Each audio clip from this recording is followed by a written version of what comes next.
sobrang nipis niya na. So baka hindi pa to nakakain sa truck, kaya nahirapan.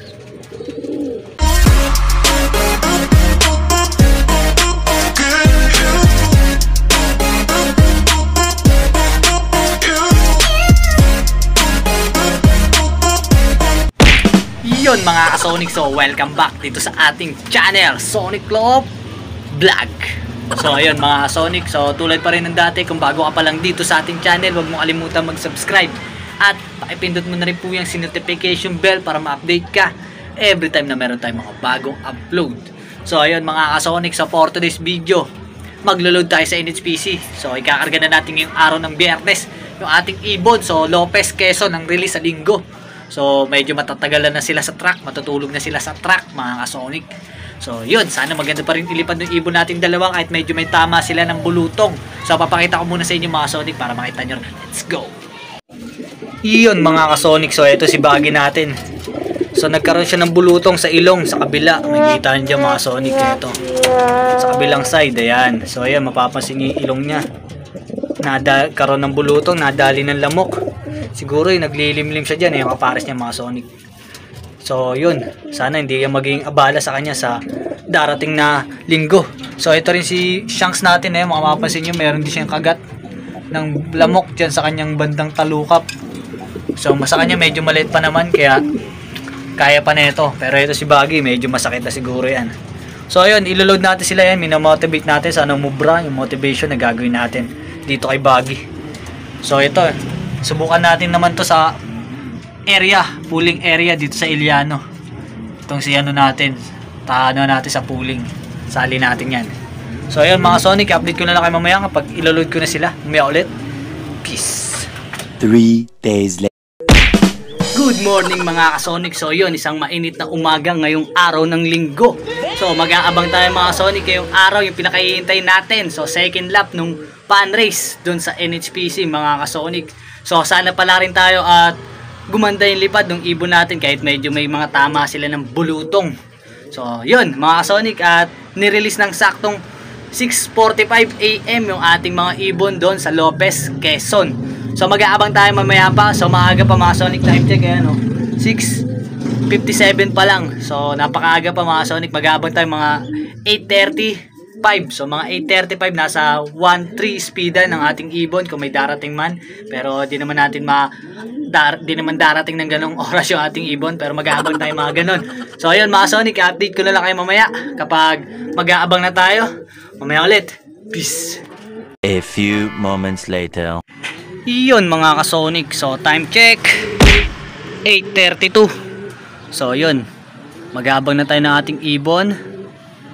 Tingnan natin kung anong oras darating yung dalawa natin. So di natin alam kung bibilis ba yung dalawa o babagal. So si Baggy may iniindang bulutong, kaya tingnan natin kung anong mangyayari sa speed niya netong second lap ng fan race. So Lopez, Quezon, at panoorin nyo muna yung release natin dyan mga ka-Sonic sa Lopez. So watch this.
hours later. Iyon mga ka-Sonic, so napanood nyo na yung release ng ating ibon sa Lopez, Quezon.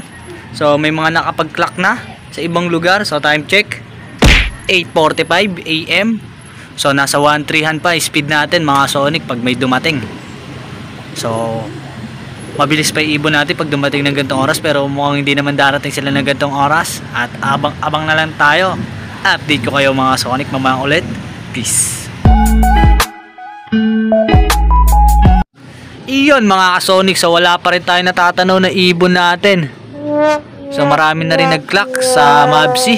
So time check 8:54 na mga Sonic. Pag nag 9:01 is nasa 11 plus na lang speed natin. So do sa nag-clock sa may 1.2 plus ay speedan. So abang-abang pa rin tayo. Yung mga YB natin nandiyan naka-viewing pa.